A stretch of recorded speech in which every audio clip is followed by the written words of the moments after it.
ओम यथाग्नेर्दाहिका शक्ति रामकृष्णे स्थिता हिया सर्वविद्या स्वरूपां तां शारदां प्रणमाम्यहम। परम पूजनिया प्रदीप्तप्राणा माताजीके आमार साष्टांग प्रणाम जानाई। एखाने सब माताजीरा रयेछेन तादेर सबाइके आमार प्रणाम श्रद्धा जानाई और आमार प्रिय छात्रीदेर शुभेच्छा स्नेह भालोबासा। स्वामीजी आमादेर काछे एकटाई जिनिस चेयेछिलेन, सेटा हच्छे जे बोलছেন তোমরা মানুষ হও।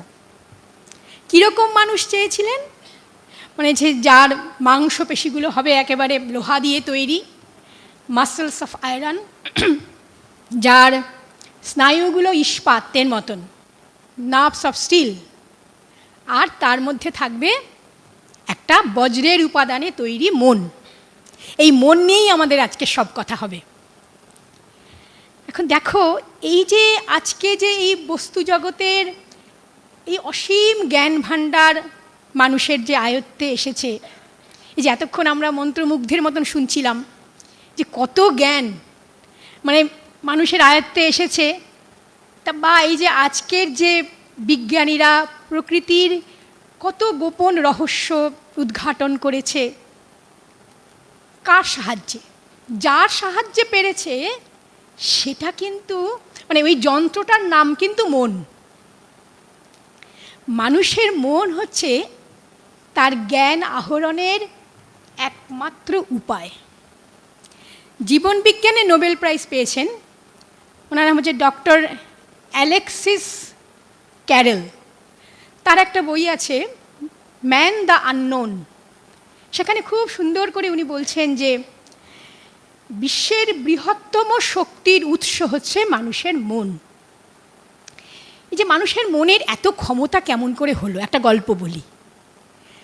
দেবতাদের মধ্যে একটা ক্ষমতা আছে, মানে দেবতারা যখন মানুষদেরকে বর দেন, মানুষ যখন কোনো প্রার্থনা করে, আচ্ছা তোমার বাসনা তোমার ইচ্ছা পূর্ণ হোক বলে যে বর দেন, এটা তো একটা ক্ষমতা, এটা তো একটা শক্তি, এবং এটা খুবই একটা পাওয়ারফুল মানে ক্ষমতা।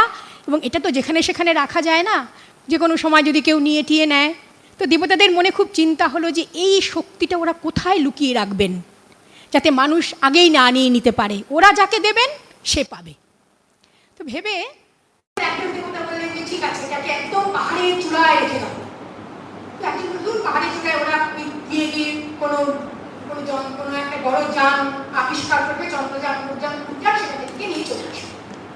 আরেকজন বললো না, তাহলে ওটাকে একদম সমুদ্রের গভীরে রেখে দাও। তখন একজন বললে কোনো কত রকম সাবমেরিন টাবমেরিন নিয়ে ওটা নিয়ে চলে আসবে। তখন এরকম অনেক রকম কথা হচ্ছে। তখন একজন বললে একটা কাজ করো, তাকে মানুষের মনের মধ্যে রেখে দাও। এই যদি মনের মধ্যে রাখো, মানুষ কোনোদিন ওই দিকে আর ফিরে তাকাবে না। দেখো আমরা কিন্তু সবসময় বাইরের দিকে তাকিয়ে থাকি, আমাদের সব জ্ঞান আমরা বাইরের থেকে মানে বাইরের দিকে তাকিয়ে দেখি, অর্জন করি। কিন্তু আমাদের ভারতবর্ষে বহু সত্যদ্রষ্টা ঋষিরা কিন্তু হাজার হাজার বছর আগেই তাদের এই আধ্যাত্মিক যে উপলব্ধি বা অভিজ্ঞতা, এটা দিয়ে কিন্তু মানুষের মনের এই অসীম শক্তির পরিচয় পেয়েছে। আমরা দেখি বিখ্যাত রাশিয়ান বিজ্ঞানী হচ্ছেন বার্নার্ড বি কেজেনস্কি এবং ডক্টর প্যাভেল নিউমফ। এরা বলছে যে সমুদ্রের গভীরে যখন অনেক মণিমুক্ত লুকানো আছে, যে মানুষের মনের মধ্যে ঠিক এইরকমই অপুরাণ শক্তির উৎস আছে। যদি আমরা সেটা খুঁজে বার করে সেটাকে সদ্ব্যবহার করতে পারি, তবেই তার সার্থক। স্বামীজি কিন্তু এটা জানতেন, সেই জন্য উনি বলেছিলেন যে তুমি যাহা চিন্তা করিবে তাহাই হইয়া যাইবে। নিজেকে দুর্বল ভাবিলে দুর্বল হইবে, বলবান ভাবিলে বলবান হইবে। এই যে এই প্রসঙ্গে একটা গল্প কিরকম হতে পারে। তো আগে তো আমাদের দেশে তো গুরুগৃহে পাঠ হতো, তো সেখানে তখন এই শারীরিক শক্তির সঙ্গে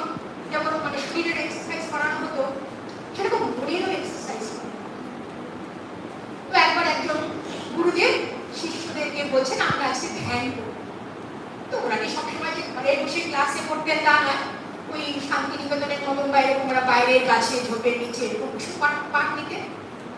তো একটি ছেলেকে সেদিন বলেছে যে তুমি আজকে হরিণের উপর ধ্যান করো। সবাই ধ্যানে বসে গেছে। তো অনেক পরে সঙ্গীতরা সারাদিন সবাই ধ্যান করছে, গুরুদেব দেখছেন একটি একটি করে ছাত্র ফিরে আসছে। সন্ধে হয় তখনও একটি ছেলে ফেরে। তখন গুরুদেব কেন ফিরছে না, খুব চিন্তিত হয়েছেন। তখন উনি বাইরে গেছেন যেখানে ওরা ধ্যান করছিলেন, কাজ করছিলেন। তখন উনি গিয়ে ডাকছেন যে ছাত্রের নাম। তো অনেকটু পরে ছাত্রটা উত্তর দিচ্ছে, গুরুদেব আমি এখানে, এই ঝোপ ঝোপ মতন জায়গা সেখানে। গুরুদেব বলছে তুমি কি করছো, এসো। বলছে গুরুদেব আমি আসতে পারছি না, আমার শিংগুলো না ঝোপে আটকে যাচ্ছে। একাগ্রতা, এই যে এমন ভাবে একীভূত হয়ে যাওয়া, এই যে মনের শক্তি, এটাই হচ্ছে স্বামীজি বলছে যে একাগ্রতাই হলো শিক্ষার প্রাণ। মন যদি একাগ্র হয় তাহলে পড়াশোনা, গান, কম্পিউটার কোনো কিছুতে কোনো অসুবিধে হবে না, সবকিছু আয়ত্ত করা যাবে। কিন্তু যদি না হয় তাহলে কি হবে? উদ্বেগ, অশান্তি, ভয়, অ্যাংজাইটি, অসফল হওয়া, বারবার বারবার এইগুলি ফিরে আসে। যে মন একাগ্র হলে মানুষ পারে না এমন কোনো কাজ। তবে এটা কোনো গল্প নয়, স্বামীজির জীবনে আমরা দেখি, হয়তো জানা ঘটনাটা, স্বামী তখন আমেরিকায় গেছে, ওই লেগে বিরাট বড় করা ওদের বাড়িতে স্বামীজি গেছে। তো দোতলায় স্বামী দেখছেন নিচে বিরাট বড় মাঠ, আমাদের কলেজে মাঠে ওই লেগের ছেলে খেলছে। তো স্বামী দেখে উপর থেকে নেমে এসেছে। বলছে খোকা কি খেলছো? বলছে আমি গল্ফ খেলছি। কি খেলা এটা?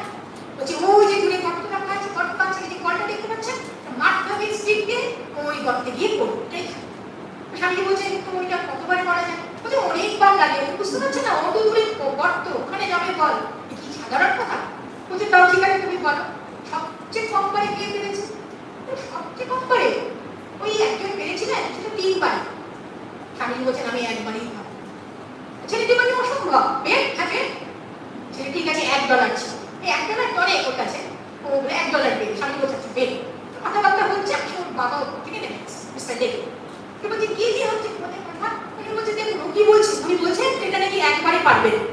বাবা বলছে না ঠিক আছে, হ্যাঁ বেড $10, মোট $11 পেয়ে।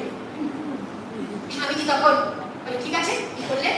চুপ করে বলটাকে নিলেন, ধরলেন, তারপরে আসেন্সগুলো দেখে দিলেন সকাপে চালিয়ে, এক করে বল গিয়ে পড়লো সেই গর্তে। ব্যাস ছেলেটা তো হায় হায় করে উঠলো, আমার গেল $1 চলে গেল। বলছি এই যে আপনার জাদু বিরাট, যে ভারতবর্ষে জাদু করেছেন আপনি, এটা কোনোদিনও হতে পারে রহস্য। আমি যে বলছি না রে খোকা, সব ছোট ব্যাপারে আমরা কখনো রহস্য দিতে জানি, বিরাট লাগাই না। কি করে পারলেন আপনি? বলছেন আমি কি করে পারলাম? শুধু মনের আমার মনের সংযোগ, মানে মনোসংযোগ। আমি কি করলে না, আমি আমার মনকে বলে দিলাম যে আমার ওই $11 চাই। আমি আমার মনকে বলে দিলাম আমার ফার্স্ট ক্লাস চাই। তখন আমার মনকে বললো ঠিক আছে তোমার কতটা জোর আছে দেখি, দেখে নিলাম আমার বাইসেপস গুলো। আমিও মনে করে নিলাম আমার এই পড়াগুলো করতে হবে, এই কত বছরের আমার সিলেবাস গুলো কি আছে, আগে বছরের কি কোয়েশ্চেন আছে সব দেখে নিলাম, তৈরি করে নিলাম। তোমার চলবে না। তখন আমি কি করলাম, মনে জোর দিলাম, হাতে ধরলাম, চালিয়ে দিলাম। আমিও পড়াশোনা শুরু করে দিলাম। গল্প নয়, মোবাইল নয়, কিচ্ছু নয়, ফার্স্ট ক্লাস পেয়ে গেলাম। স্বামী যে $11 দিয়ে দিলেন। এই যে ব্যাপারটা, এরকম যে কোনো বড় কাজ কিন্তু মানুষ পারে না যদি তার মনোযোগ থাকে, পারে না এমন কিছু। যে কোনো বিশেষ করে এই যে পড়াশোনার জগতে, এই লেখাপড়ার জগতে সবচেয়ে গুরুত্বপূর্ণ বিষয় হলো মনোসংযোগ। কনসেন্ট্রেশন ইজ দ্য কি অফ অল নলেজ।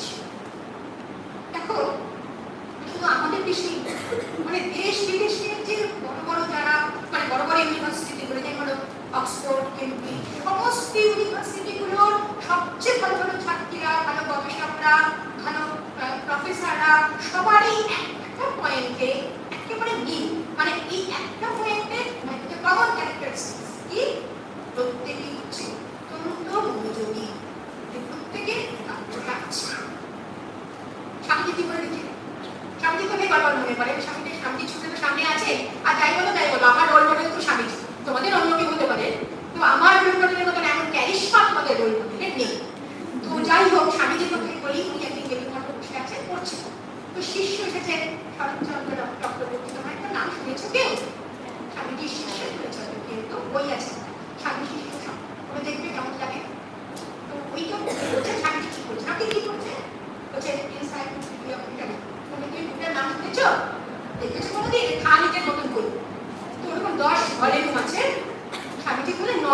পড়া হয়ে গেছে। বলছে এইটা আপনি পড়া হয়ে গেল, এরকম বই?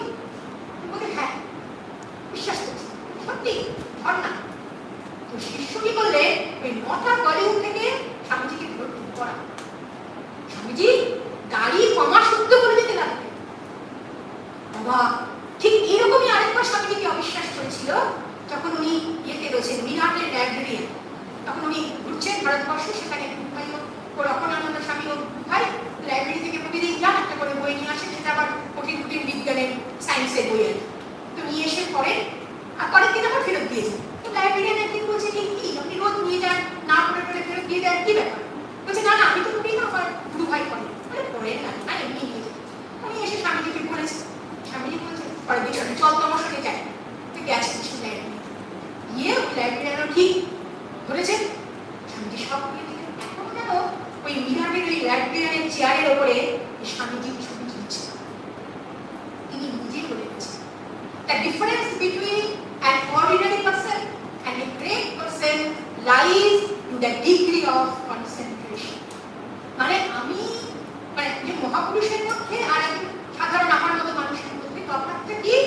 শুধু ওই একাগ্রতার মানের কথা। মানে পড়াশোনায় ভালো হওয়া কি মন্দ হওয়া কি জীবনের সাফল্য কি ব্যর্থতা, সব কিছু নির্ভর করছে কিসের উপরে? শুধুমাত্র একটা জিনিস, যে কনসেন্ট্রেশন। তুমি কতটা মনোসংযোগ করতে পারো তার উপরে। দেখো কিরকম সাফল্য ব্যর্থতার কথা বলতে গেলে আমরা শান্তির কথা বলি। স্বামীজিকে একবার যদি রয়েছে ওই পশ্চিম মধ্য আমেরিকা, স্বামীজির মতন একজন মানুষকে ওই কাউবয়েজরা, মানে ওরকম একজন সোশ্যাল করা যায় আর কি, স্বামীজিকে কিডন্যাপ করেছে। স্বামীজির মতো মানব সম্পদকে এখনকার দিনে জেড ক্যাটাগরি নিরাপত্তা দিত, তখন কিন্তু কিডন্যাপ করে নিয়েছে, নিয়ে নিজেদের ডেরায় নিয়ে গেছে। তুমি এসে খুব আমাদের দেশে লেকচার দিচ্ছ, তো বড় থেকে তুমি কেমন বলে একটা পিপে উপর করে দিয়েছে, সেই পিপের উপর গান করে দিয়েছে, দাঁড়াবে দাঁড়িয়েছে। তো সেখানে এবার লেকচার না, স্বামীজি আত্মাত্মা। এবার ওরা কি করেছে, ওই দূর থেকে দাঁড়িয়ে স্বামীজি বলছে ওখান থেকে গুলি ছুটছে, এরপর অব্যর্থ নিশান।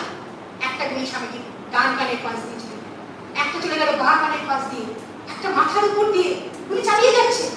তো স্বামীজি বিষয়ের গভীরে এমন ভাবে ঢুকে গেছে, মন এমন একাগ্র হয়ে গেছে, উনি বুঝতেই পারেন না যে গুলিগুলোর উপর পাশ দিয়ে চলছে।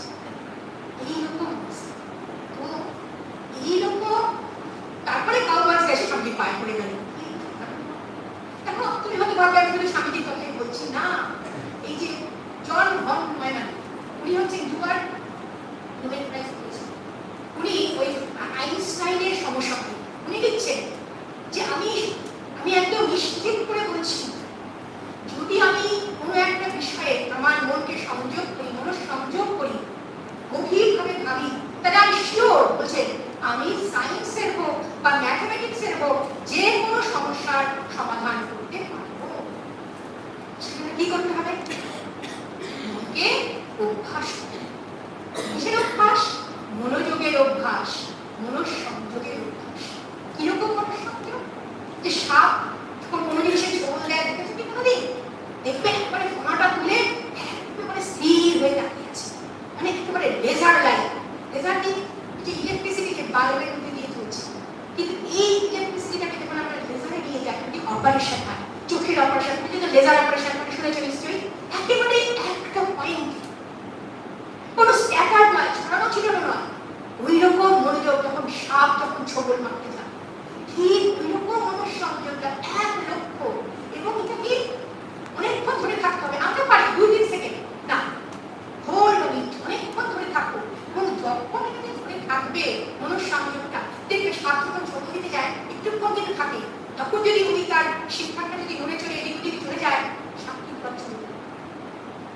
বলছে এমন ভাবে বাইরের জগতের সবকিছু তোমার থেকে মুছে গেছে। মানে বলছে cut out everything else in the world, জগতে যা কিছু আছে সবকিছু তোমার মন থেকে সরে গেল, শুধু ওই কিরকম বলো? যখন আমাদের মহাভারতে তোমরা শুনেছি দ্রোণাচার্যের নাম শুনেছ? কে বলো তো? হ্যাঁ, শিক্ষা গুরু। কাদের শিক্ষা গুরু? শুধু পাণ্ডবদের বুঝি না, ওই 105 ভাইয়ের 6 না 6 তো করতে দেন 105, তো ওদের শিক্ষা দিক দিচ্ছিলেন, একদিন ওদের পরীক্ষা নিচ্ছিলেন। কি পরীক্ষা? না, ও বলেছে ওই গাছের ডালে একটা পাখি বসিয়ে দিয়েছি, ওটার চোখ বিদ্ধ করে। সবাই চেষ্টা করছে, একমাত্র অর্জুন পারে। কেন পারলেন? কি করে পারলেন? কারণ ওরা সবাই কি দেখছিলেন? ওরা দেখছিলেন গাছ, পাতা, ডাল, কেউ দেখছিলেন পাখির মাথা, কিন্তু অর্জুন একমাত্র দেখছিলেন কি? শুধুমাত্র চোখটা।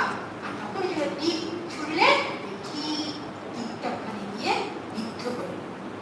দেখো, আমি এবারে বলবো, এই যে মনের শক্তি, এটা কিন্তু শুধুমাত্র বাইরের জগৎ, মানে শুধুমাত্র আমার মনের উপরেই কাজ করছে তা না, বাইরের জগতেও যে কিরকম ভাবে তার প্রভাব ফেলে, মন নিয়ে শক্তি দিয়ে কি করা যায়, এটা সত্য ঘটনা হচ্ছে। সেটা হচ্ছে যেটা রিয়েল ম্যান এই বইতে আছে। ঘটনা হচ্ছে যখন দ্বিতীয় বিশ্বযুদ্ধ, এটা হচ্ছে তোমার 1945-এ, তো রাশিয়া জার্মানির বিরুদ্ধে যুদ্ধ হচ্ছে। তো রাশিয়ার একটি ছেলে, সে বোমারু বিমান চালায়। তো সে এরকম যুদ্ধ করতে গিয়ে ওরা গুলি করেছে, মানে বিমানটা ধ্বংস হয়ে গেছে, ওর প্যারাসুট দিয়ে নামিয়ে পড়েছে। না, একটা সাইবেরিয়ান ফরেস্টে, সেখানে কিচ্ছু নেই, খুব বড় মাটিতে জমে আছে, কাটা ঘাস টাস কিছু আছে, কিচ্ছু। ও তো দেখলাম প্রথমে পড়েছে ওপর থেকে, কি করবে, ওই হাঁটতে শুরু করেছে দক্ষিণ দিকে, পৌঁছাতে পারবে রাশিয়া। তখন কি যেটুকু খাবারটা পাচ্ছি ওটা তো দুদিন চললো, তারপরে যা পাচ্ছে ইঁদুর বা কাটা ঘাস খেতে, তখন গিয়ে ওই ঠিক ওই বর্ডারে, একটা গ্রামের বর্ডারে গিয়ে পৌঁছেছে, তখন অজ্ঞান হয়ে গেছে। তারপরে তো ওরা গ্রামের লোকেরাও ধরে ধরে নিয়ে এসছে, একটা বাড়িতে এবার নিয়ে গেছে যেখানে তার ছেলে যুদ্ধে গেছে, শ্বশুর মশাই আর পুত্রবধূ, তারাও সেবা টেবা করে এবার মিলিটারিতে খবর দিয়েছে, ওরা সে মিলিটারি হসপিটালে নিয়ে গেছে। এবার সব দেখে দেখে দেখে সব এরকম ছুটে আছে, বললো কিছু করার নেই, দুটো পাই বাদ চলে গেল। তাকে তখনকার দিনে তো এরকম ছিল না, কাঠের পা লাগানো, ছেলেটাকে কাঠের পা লাগিয়ে দিয়েছে, এখন তুমি যাও সিভিল লাইফে লিড করো, আর তো তোমার শিখে নিয়েছি কেমন করে হাঁটতে টাটতে হবে। কিন্তু ওর মনে একটা ইন্টারেস্ট, না আমি আবার বিমান চাই। বাড়িতে ফিরে এসছে, ফিরে এসেও শিখছে, আবার যেখানে যে ইনস্টিটিউট থেকে শিক্ষা নিত সেখানে গেছে, তুমি বারবার বলছে আমি দিন না, আমি ঠিক পারবো। তোর কয়েকজন সঙ্গে আরেকজন লোকজন নিয়ে চেষ্টা পরীক্ষা নিয়েছে, দেখছে পারল। তো বারবার ট্রেনিং করতো, চেষ্টা ঠিক পেয়েছে। তোকে ঠিক আছে, তুমি এমনি নিচের বিমানগুলো চালাও। বলছে না, আমি যুদ্ধ বিমান চালাই। আবার ওকে পরীক্ষা দিয়েছে, অনেক কিছু করে সঙ্গে নিয়ে বলছে ঠিক আছে, আচ্ছা তোমাকে আমরা সুযোগ দিচ্ছি। তো একবার ওরকম যুদ্ধ হচ্ছে, 5টা বোমারু বিমান একসঙ্গে যাবে পাকিস্তানে গিয়ে, বোমা 10 মিনিটের মধ্যে বোমা ফেলে ফিরে চলে আসবে। ওদের বিমানে বেশি তেল থাকে না, কিন্তু 10 মিনিটের মতোই চলার মতনই তেল থাকে, আর একজনই থাকে যে যাবে না, যে চালাবে এবং সেই বোমা ফেলবে সেই চলে আসবে। তো বোমা ফেলে 10 মিনিটে বোমা ফেলে দিয়ে 4টে বিমান চলে এসছে, ওই বিমানটা আসে। তখন সবাই ভাবলো যে শেষ হয়ে গেছে, আর কিছু নেই। আশ্চর্য, 3 মিনিট পরে দেখা যাচ্ছে যে আস্তে আস্তে ওই ছেলেটি ওই বিমান নিয়ে আস্তে আস্তে সুন্দরভাবে ল্যান্ড করলো। তোমার তো তেল শেষ হয়ে গেছে, শেষ হয়ে গেছে, কি করে চালালে? বলছে আমি আমার নিজেকে, আমার মনকে ওই বিমানের মধ্যে, বিমানের সঙ্গে আইডেন্টিফাই করতে পেরেছি।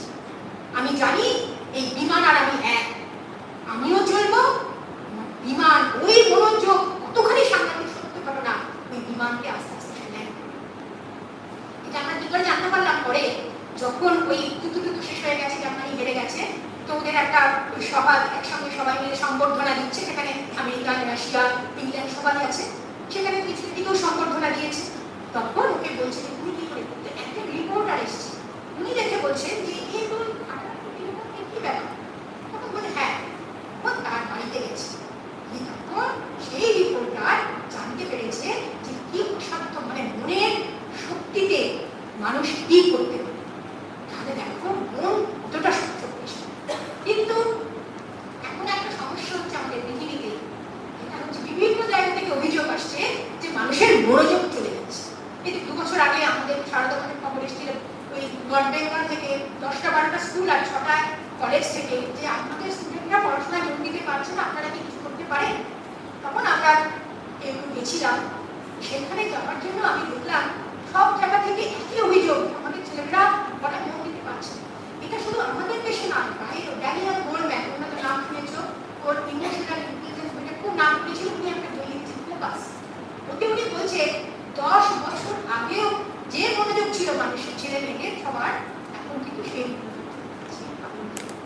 কারণ জানা যাচ্ছে বিভিন্নভাবে, মানে ছেলেমেয়েরা দৌড়াচ্ছে না, খেলছে না, ছোটরাও তাই, সারাক্ষণ কি করছে, বলছে কোনো দিকে মোবাইল, বলছে একটাই কারণ, মেইন পয়েন্ট হচ্ছে মোবাইল। কিন্তু খুবই দরকারি মোবাইল, এটা জানি, কিন্তু এটা যে কতটা খারাপ ক্ষমতা, খারাপ করার ক্ষমতা আছে সেটা আমরা জানি, তাই না?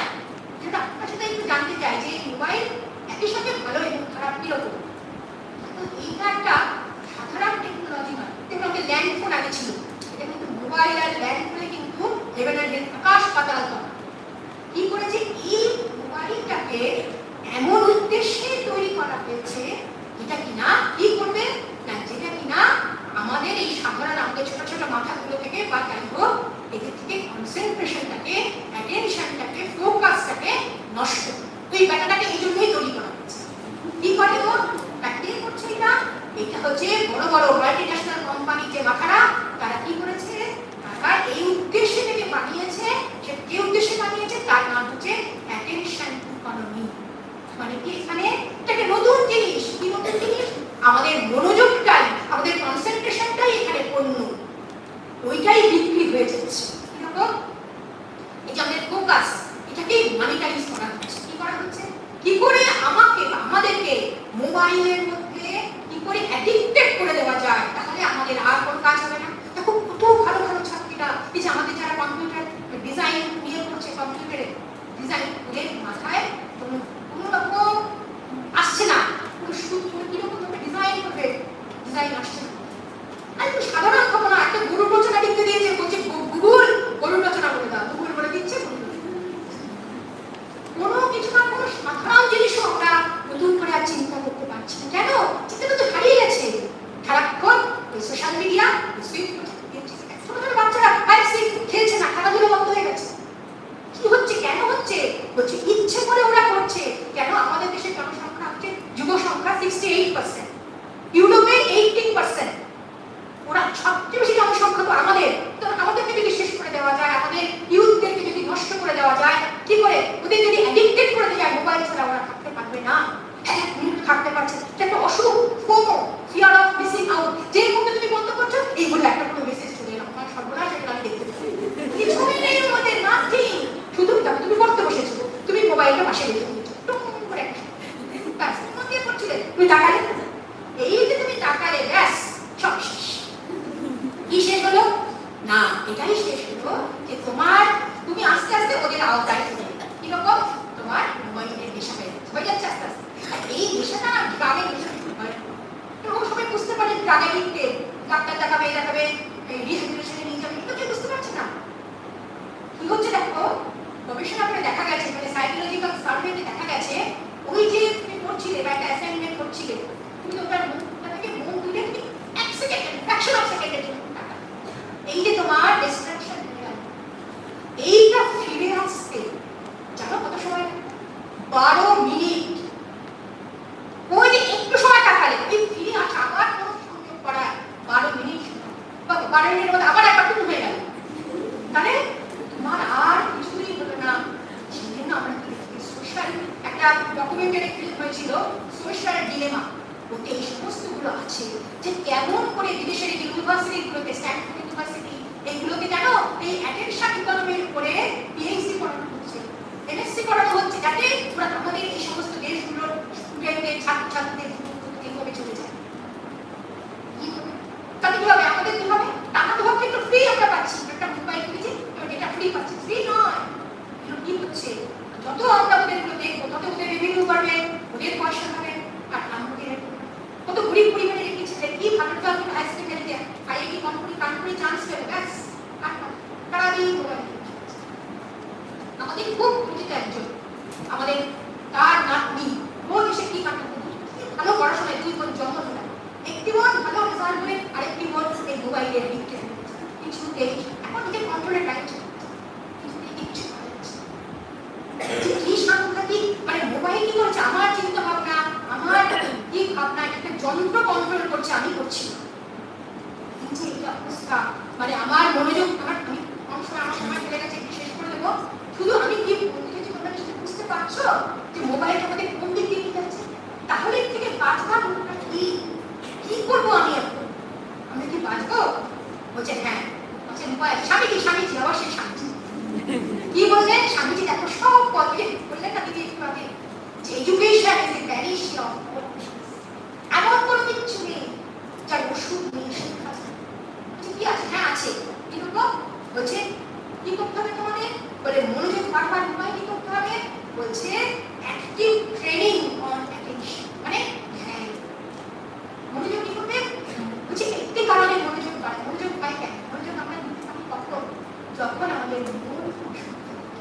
মন, যাদের মন খুব পবিত্র, যাদের মনের উপরে কন্ট্রোল আছে, তারা কিন্তু এরকম মন পবিত্র করে অকারণে ঝগড়া করা যাবে না, কারো নিন্দে করা যাবে না, কারো পিছনে কথা বলা যাবে না, যারা বড় গুরুজনরা যা বলবে শুনতে হবে, আর কি ভালো কথা বলতে হবে, কাউকে হিংসে করা যাবে না, মনটাকে শুদ্ধ রাখতে হবে। আমার মনের মধ্যে এমন কিছু থাকবে না যে রাত্রিবেলা আমি যখন ঘুমোতে যাবো তখন আমার মন আমাকে বলবে তুমি লোকটা ভালো।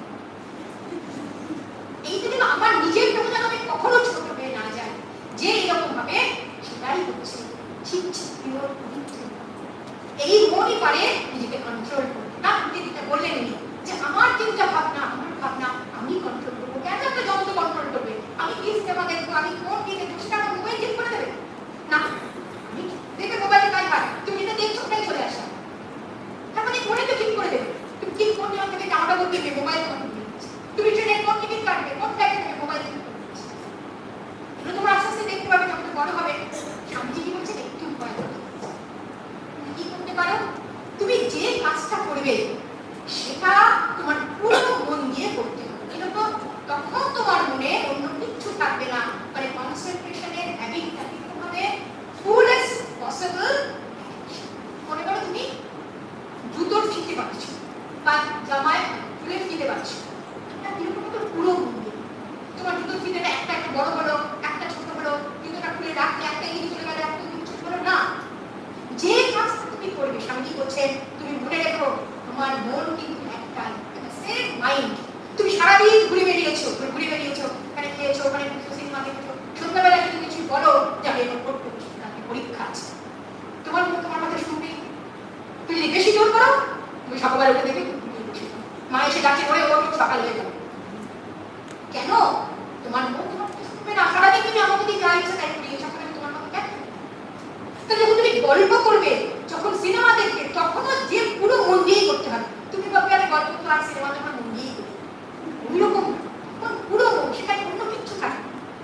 সেরকম করার সময় যদি তুমি না করো, কোনো সাইন্টিফিক বলছেন সাইন্টিফিস্টকে যদি পুরো অনেকক্ষণ মন দিতে না করো, 8 ঘন্টা সময় দাও, যাতে পজিটিভ সাইন্টিফিস্ট তারা বলছে তুমি 8 ঘন্টা মানুষের ঠিক ওই 8 ঘন্টা কোনো মোবাইল থাকবে না, কোনো কিছু থাকবে না, জগৎ কোনো কিছু নেই, শুধু আমার পড়ার বিষয়। 8 ঘন্টা পরে তুমি ওঠো, এইটা তুমি যদি করতে পারো, বলছে এই যে মনের অভ্যাস যদি তুমি করে নিতে পারো, তাহলে তুমি দেখবে তুমি কিন্তু একটা সেটা বলে শেষ করবো। 60-এর দশকে আমেরিকা একটা পরীক্ষা হয়েছে যে মানুষের চেষ্টা, তুমি যদি চেষ্টা করো তুমি কি পারো। একটা ইঁদুরকে জলের মধ্যে ছেড়ে দিয়েছে, তো ইঁদুরটা অনেকক্ষণ জলে চেষ্টা করছে, সাঁতার দিকবার অনেকক্ষণ, কিন্তু দেখলো যে ইঁদুরটা খুব বেশি হলে ওরা 15 মিনিট পাস চেষ্টা করে বেশি থাকতে পারছে, তখন ওরা ইঁদুরটাকে খুলে নিয়ে এসে ওই জায়গায় রাখলো 5 মিনিট, আবার তারপর ছেড়ে দিল জলের মধ্যে। আবার ইঁদুরটা যখন মরে যাচ্ছে, ডুবে যাচ্ছে, তখন আবার তুলে নিয়ে এসে রাখলো। এবং কয়েকবার করেছে, তারপরে ইঁদুরটাকে আবার ওরা জলের মধ্যে। এবার জানো ইঁদুরটা কতক্ষণ পেরেছে? তোমরা কল্পনাও করতে পারবে না, 60 ঘন্টা। কেন? ইঁদুরটা জানে আমাকে আবার তুলবে, ওর মনে মধ্যে বিশ্বাসটা এসে গেছে যে আবার তুলবে। তাহলে একটা চেষ্টার কি অসীম শক্তি। তাহলে ইঁদুর যদি পারে, আমাদের চেষ্টা করি মোবাইলটাকে এখন আমি দেখবো, আমি আস্তে আস্তে হ্যাবিটটাকে পাবো, আমি চেষ্টা করেই পারবো। আর আমার মনটাকে পবিত্র করতে, আমার মনের উপরে কন্ট্রোল রাখতে আমি নিশ্চয়ই পারবো। তাহলে কি হবে? তাহলেই আমার মন এমন একাগ্র হবে যে আমি, স্বামীজি যখন বলছেন আমি যা ইচ্ছা করবো তাই হতে পারবো, তাহলে একাগ্রতা নিয়ে বাড়িতে গিয়ে একটু চিন্তা ভাবনা করা যাবে, নাকি যা শুনে গেলেই